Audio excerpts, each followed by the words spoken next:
નમસ્તે વિદ્યાર્થી મિત્રો, આજે આપણે cooling method of transformer topic જોવાના છીએ. તો આપણે 3 ફેઝ ટ્રાન્સફોર્મર અત્યારે જે સબ્જેક્ટ ભણી રહ્યા છે એ પીટી રામ polyphase transformer and AC machines આ સબ્જેક્ટ આપણે ભણી રહ્યા છે. એની અંદર આપણે કુલિંગ મેથડ ઓફ પાવર ટ્રાન્સફોર્મરની વાત કરી રહ્યા છીએ. તો સૌથી પહેલાં કે પાવર ટ્રાન્સફોર્મર જે છે એને કુલિંગની જરૂર શું કામ પડે, એને ઠંડુ રાખવાની જરૂર શું કામ પડે?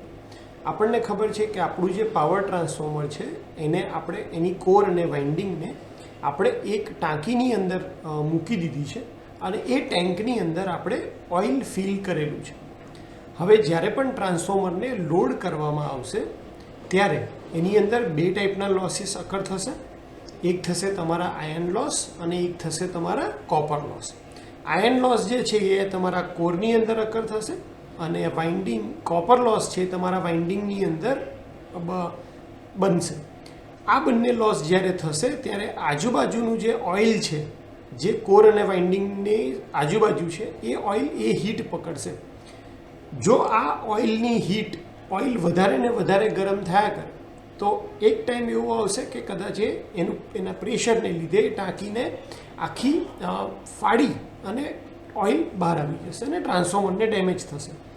તો આ મોટા ટ્રાન્સફોર્મરની અંદર આ ટાઈપના ડેમેજ ના થાય એટલા માટે તમારે આ ઓઇલ છે એને ઠંડુ રાખવું ખૂબ જરૂરી છે.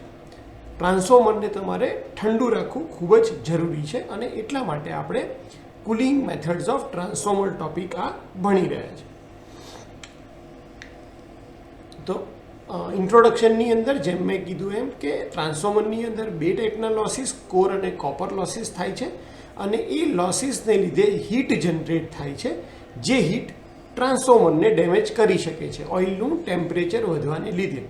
એ ના થાય એટલા માટે આપણે ટ્રાન્સફોર્મરને કુલિંગ આપવું પડે અને કુલિંગ આપવાની જે મેઇન પહેલાં ટ્રાન્સફોર્મર છે એના ઉપર ડિપેન્ડ કરે કે તમે કઈ ટાઈપના ટ્રાન્સફોર્મર યુઝ કરો છો. જો તમે ડ્રાય ટાઈપનું ટ્રાન્સફોર્મર યુઝ કરો છો તો ડ્રાય ટાઈપના ટ્રાન્સફોર્મરમાં ઓઇલ યુઝ થતું નથી અને એટલા માટે એની અંદર એર એટલે કે હવા જે છે એ કુલિંગ મટીરિયલ તરીકે કુલિંગ એજન્ટ તરીકે કામ કરે છે અને એમાં જે હીટ કોર અને વાઇન્ડિંગની અંદર પ્રોડ્યુસ થાય છે એ સરાઉન્ડિંગ એરની અંદર ટ્રાન્સફર થઈ જાય છે બાય મીન્સ ઓફ રેડિયેશન.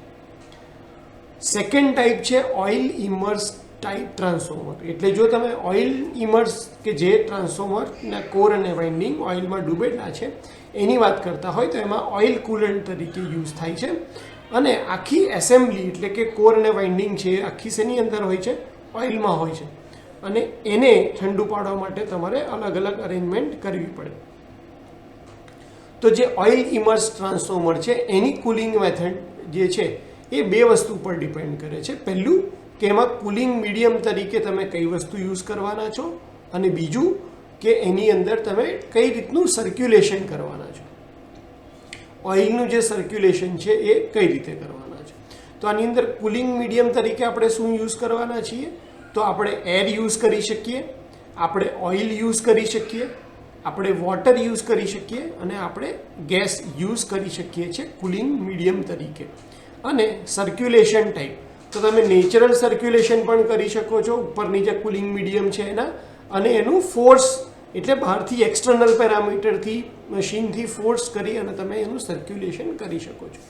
તો આના ઉપરથી ટોટલ 8 મેથડ આવે છે કુલિંગની ટ્રાન્સફોર્મરની. સૌથી પહેલી મેથડ છે air natural cooling.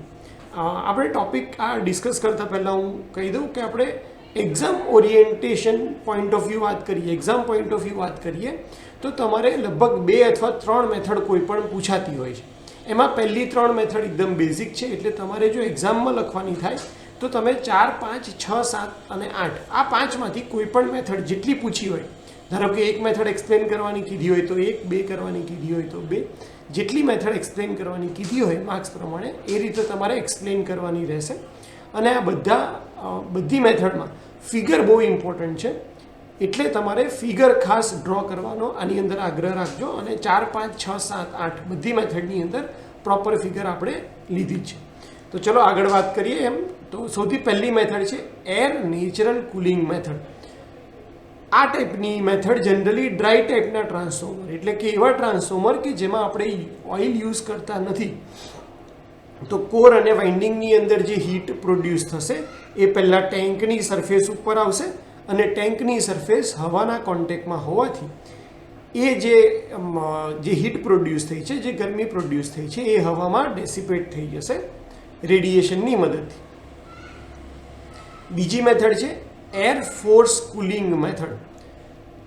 Air force એટલે કે તમારે હવાને બહારથી ખેંચીને ટ્રાન્સફોર્મરને આપવાની છે, ટ્રાન્સફોર્મરની સરફેસ છે એને કૂલ કરવા માટે, ઠંડી પાડવા માટે રાખવાની છે. ટ્રાન્સફોર્મરની સરફેસને કેમ ઠંડી રાખવી પડે?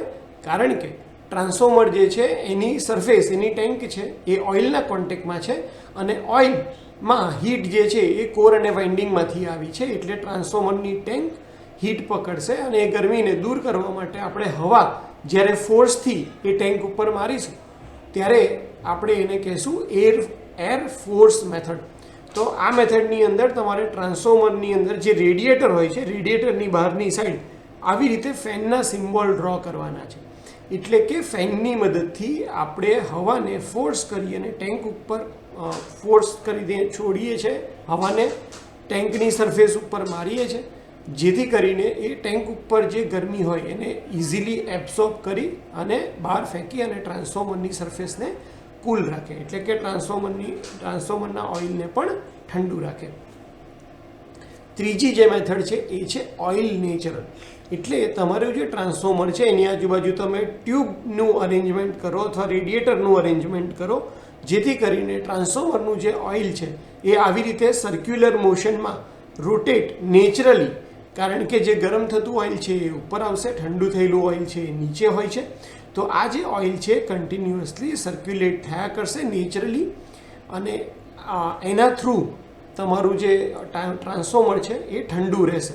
આ જે ઓઇલ છે જ્યારે એ નેચરલી ઠંડુ થશે એ પ્રોસેસ દરમિયાન એ પોતાનામાં રહેલી હીટ કોને આપશે? સરફેસને આપશે અને સરફેસમાંથી હીટ હવા દ્વારા બહાર જઈ અને ઠંડી જે ટ્રાન્સફોર્મર છે તમારું ઠંડુ થઈ જશે. હવેની જે મેથડ છે 5 એ ઇમ્પોર્ટન્ટ છે અને તમે એને ફિગરને પણ ખાસ ધ્યાનથી જોજો અને એને તમારે સમજાવવાની હોય છે. તો ચોથી મેથડ છે અને આ બધી મેથડ તમને ટ્રાન્સફોર્મર જે છે એની નેમ પ્લેટ પણ જોવા મળશે. ટ્રાન્સફોર્મરની નેમ પ્લેટની અંદર આખું લખેલું નથી હોતું, એમાં ખાલી ONAF, એટલે આપણે સમજવાનું કે ઓઇલ નેચરલ એર ફોર્સ. તો ચોથી મેથડ છે ઓઇલ નેચરલ એર ફોર્સ, એટલે કે ઓઇલનું જે સર્ક્યુલેશન છે એ નેચરલી જ થવાનું છે ટ્રાન્સફોર્મરની અંદર અને એર જે છે એ તમે ફોર્સફુલી આપો છો, એટલે તમે અહીંયા જે ટ્રાન્સફોર્મર છે અહીંયા એની નીચે અથવા સાઈડ ઉપર તમે ફેન ગોઠવી શકો અને એ ફેનથી ફોર્સથી તમે હવા ટ્રાન્સફોર્મરને આપી રહ્યા છો. ઓઇલનું સર્ક્યુલેશન છે એ નેચરલ જ રહેવાનું છે. તો આ મેથડને આપણે કહીએ છીએ oil natural air force method. પાંચમું છે ઓઇલ નેચરલ વોટર નેચરલ. હવે તમે એક વસ્તુ માર્ક કરો કે જેમ જેમ આપણે કુલિંગ મેથડમાં આગળ વધતા જઈએ છીએ તો નેચરલી પહેલી મેથડ જે હશે એ ઓછી કેપેસિટીવાળા ટ્રાન્સફોર્મર માટે હશે. જેમ જેમ આપણે 2 નંબર ઉપર જઈએ, 3 નંબર ઉપર જઈએ, એમ એ ટ્રાન્સફોર્મરનું રેટિંગ વધતું જતું હશે. રેટિંગ વધવાને લીધે એનો કરંટ વધે છે અને કરંટ વધવાને લીધે કુલિંગની વધારે જરૂર પડતી હોવાથી આપણે કુલિંગની અંદર મોડિફિકેશન કરતા જઈ અને 8મી મેથડ સુધી પહોંચશું. એનો મતલબ 8મું ટ્રાન્સફોર્મર જે છે, 8મી મેથડ જે છે એ સૌથી મોટી કેપેસિટીવાળા ટ્રાન્સફોર્મર માટે યુઝ થતું હશે. તો 5મી મેથડ છે ઓઇલ નેચરલ વોટર નેચરલ. એટલે ઓઇલ જે છે તમારું એનું સર્ક્યુલેશન તો નેચરલી જ થવાનું છે, પણ જે વોટર છે, કારણ કે તમે આ જે ઓઇલ છે એને શેમાંથી પસાર થવા દેવાના છો? જે વોટર ટ્યુબ જે ભરેલી જે છે પાણીની આ ટ્યુબ ભરી હશે અને એની આજુબાજુથી પાણી એની કોન્ટેક્ટમાં નહીં આવે. ઓઇલ અને પાણી કોઈ દિવસ સાથે કોન્ટેક્ટમાં નહીં આવે. ઇવન આપણે જ્યારે તમે ટ્રાન્સફોર્મરનું કન્સ્ટ્રક્શન ભણ્યા અને ડિફરન્ટ પાર્ટ્સ ભણ્યા ત્યારે આપણે ખાસ કીધું હતું કે આપણા ઓઇલની અંદર મોઇશ્ચર આવવું જોઈએ નહીં. એટલે આમાં તમારે કોઈ બી રીતે એવી ગેરસમજ નથી કરવાની કે ટ્રાન્સફોર્મરનું ઓઇલ જે છે એ પાણી સાથે મિક્સ થઈ રહ્યું છે. ના, પાણી છે એ પોતાની અલગ ટ્યુબમાં ફ્લો થઈ રહ્યું છે અને એ ટ્યુબની આજુબાજુ તમારું ઓઇલ એમાંથી પસાર થઈ રહ્યું છે. એટલે ઓઇલની જે ગરમી છે એ ટ્યુબને મળશે અને ટ્યુબ દ્વારા એ પાણીમાં જશે ગરમી, અને એ ગરમી પાણી દ્વારા અહીંયાથી આઉટ થઈ જશે. એટલે વોટર તમે ઉપરથી આપો છો અને ગ્રેવિટેશનની મદદથી પાણી નીચે થઈ અને વોટર અહીંયાથી નીચેથી આઉટ થઈ જાય છે. તો આમાં આપણે પાણીને સર્ક્યુલેટ કરાવવા માટે કોઈ ફોર્સ કરતા નથી. પાણી નેચરલી જ પોતાની રીતે ફ્લો થાય છે અને એ પાણી ટ્યુબમાંથી ફ્લો થઈ અને ઓઇલની અંદર જે ગરમી છે એને પોતાની અંદર લઈ અને પાણી બહાર નીકળી જાય છે. તો આ મેથડને કહેવાય છે ઓઇલ નેચરલ, વોટર નેચરલ. છઠ્ઠી મેથડ છે આપણી ઓઇલ ફોર્સ એર નેચરલ. એટલે તમે જે ઓઇલ છે એને ફોર્સફુલી ફટાફટ એનું જે રોટેશન છે એ વધારી રહ્યા છો, જેથી કરીને ઓઇલ સર્ક્યુલેશનમાં જાય અને જે તમારું આ એર નેચરલ છે આની અંદર આપણે શું કર્યું છે, એક બીજું એક હીટ એક્સચેન્જર લીધું છે. જો તમને ખ્યાલ હોય તો હીટ એક્સચેન્જરની અંદર શું થતું હોય કે અહીંયા હવા જે છે, હવા ટ્યુબમાંથી કન્ટિન્યુઅસલી તમારી જે છે એ ફ્લો થતી હોય અને તમારું જે ઓઇલ છે, ઓઇલ ફોર્સ, ઓઇલને ફોર્સ કરવા માટે તમારે પંપની જરૂર પડે. એટલે ઓઇલ ફોર્સની ફિગરમાં તમને પંપ દેખાડશે. આ પંપની મદદથી આપણે શું કરશું કે જે ઓઇલ છે એને આની અંદર સર્ક્યુલેટ કરાવશું અને એ oil heat exchanger through circulate થશે.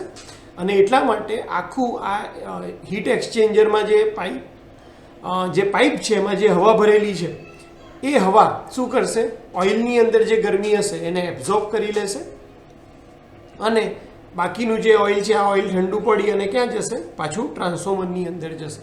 તો આવી રીતે ઓઇલ જે છે એનું સર્ક્યુલેશન ફોર્સથી થશે with the help of pump, અને એર જે છે એ તમારી નેચરલી ફ્લો થયા કરશે હીટ એક્સચેન્જરની અંદર.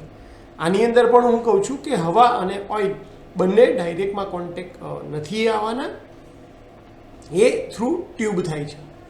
સાતમું છે oil force air force, OFAF. એટલે કે તમે ઓઇલને પણ ફોર્સફુલી સર્ક્યુલેટ કરાવો છો અને તમારી જે હવા છે એ પણ તમે બહારથી ફોર્સથી આપો છો. એટલે ઓઇલ ફોર્સ છે એટલે આપણને એક પંપની જરૂર પડશે અને એર ફોર્સ છે એટલે આપણું જે હીટ એક્સચેન્જર છે ત્યાં આપણે ફેન દ્વારા ફોર્સથી હવા મારીએ છીએ.